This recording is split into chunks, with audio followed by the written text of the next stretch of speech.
You think you know how to roleplay a druid?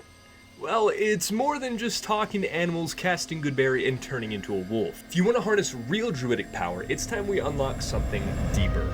Because druids aren't just wilderness wizards, they're shamans, seers, keepers of balance. They're bound to the land, not just its protectors. And even though D&D calls them druids, there is so much more to what that really means than what most people play. So I'm about to give you 5 incredibly powerful roleplay tools inspired by real-life, earth-based spiritual traditions that will fundamentally shift how you see your druid and make them feel more like a druid at the table.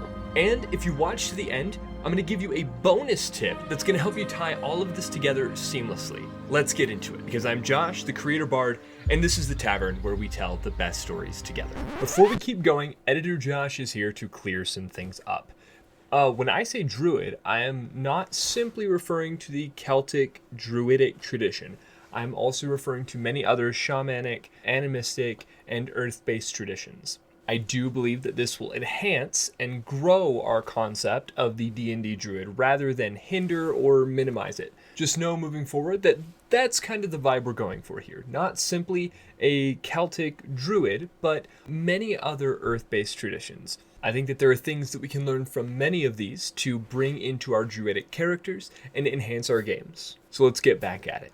With that out of the way, let's get to our first tip.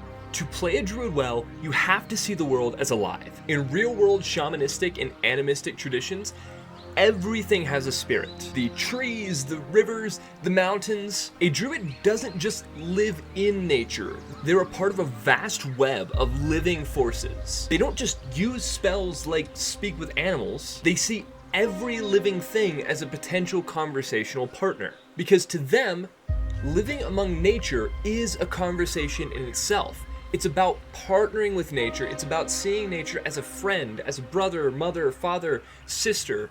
And that relationship, that kinship, well, that's the kinship that ties them to the earth. So in your game, instead of just rolling nature checks, start asking what the druid feels about a certain place. When you enter a forest, don't just think about what it looks like. Think about what it's like to exist there. How does the land welcome you or reject you? And if you can learn to do this, see the world as a living thing, then you are halfway there.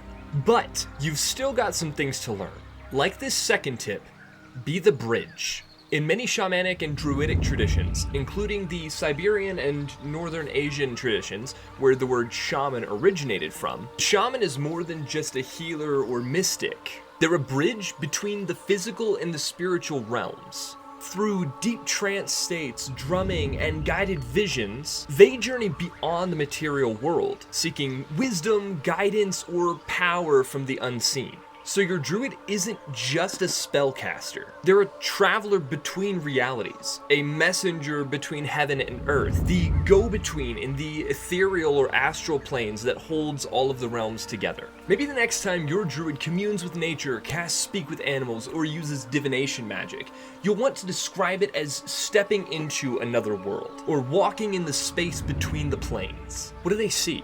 Do they hear whispers from unseen forces? Do their senses shift as they move between realms? Start thinking about these things so you can bring this experience to life, and your druid's magic will feel otherworldly. But it's not just the ethereal spirits that you have to learn from. If you want to play a druid well, you're going to have to learn from the earth. Yes, the world as a whole is your teacher.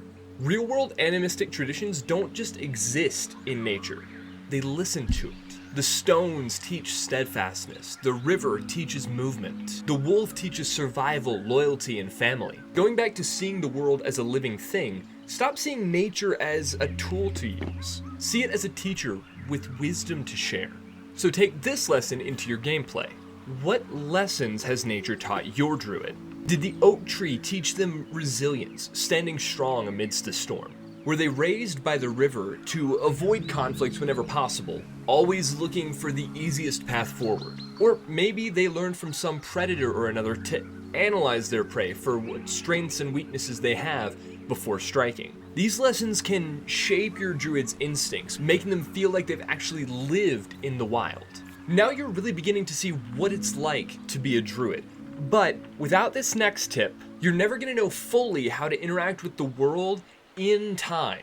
And that tip is this: learn the cycles of the world. Western fantasy, and the Western world at large, tends to see time as linear, a straight path. That's why so many of us build timelines of 5,000, 10,000 years of history for our homebrew worlds. But for most Earth-based traditions, time moves in cycles. Whether it's the cycle of the seasons, or the wheel of the year, the day-night cycle of the sun, or the monthly moon cycles. Earth-based spiritualities have learned how to read the stars and times and seasons to best plan their lives in a way that they can live tied to the earth. They need to know when is the best time to plant, when is the best time to harvest, what magics and energies are present in the world in the new moon versus the full moon, or depending on your world, when 3 of the moons are in the sky. They've charted migrations of elephants, crows, and deer. A druid isn't someone who just reacts to nature.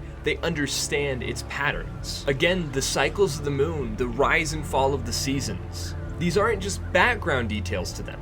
They shape how a druid thinks and acts. So what does this look like in your game? Maybe you want to try tying your druid's abilities to the natural cycles. Maybe the animal forms that you can take in your wild shape depend on the phases of the moon, or moons. Maybe you only cast your most powerful spells during equinoxes or solstices. Maybe you can even work with your DM to create mechanical buffs that reward you when you do certain things at certain times of the week, month, or year. Now you understand most of the druid's view of time. There's one more cycle you'll have to understand before you're fully ready to play a druid. Now we'll talk about that in this final tip: embrace death. In many shamanic and animistic cultures, death isn't the end of the story. It's just a change of state. The ancestors and those who went on before us don't disappear. They watch, they guide. The land remembers every soul that's walked upon it. Now what if your druid saw death this way? Not as something to be feared, but as a passage to another phase of existence. Maybe they speak with the spirits of the land before making decisions, or carry relics of their ancestors, calling on them for wisdom and guidance. Think about how this might shift their actions. Instead of mourning the dead, maybe they celebrate it with rituals and feasts. Instead of fearing necromancy, maybe they see it as natural. The dead still have lessons to teach. So in your roleplay, wouldn't it be cool if your druid could sense memories in the earth? Maybe when they visit ruins, they don't just see the stones that lay there, they feel the people who do, those who lived there long ago. Try role-playing your druid as someone who respects and looks to spirits of those who have gone on before as a means to gain guidance, not as something scary or to be avoided. These spirits aren't horrors, they're echoes of ancient wisdom. Now, if you've made it this far with me, you're ready for the final bonus tip that is just gonna kind of tie all of this together. And that's this: stop speaking like a modern IRL human. Embrace the ties to nature and use metaphors, similes, and other expressions that reflect that. Instead of saying, "We must act quickly," say something like, "The storm is already on the horizon." Instead of, "Well, I don't trust them," say, "Their roots don't run deep." And if you learn to do this, your language and the way you present your druid's speech just might be the best roleplay tool you have.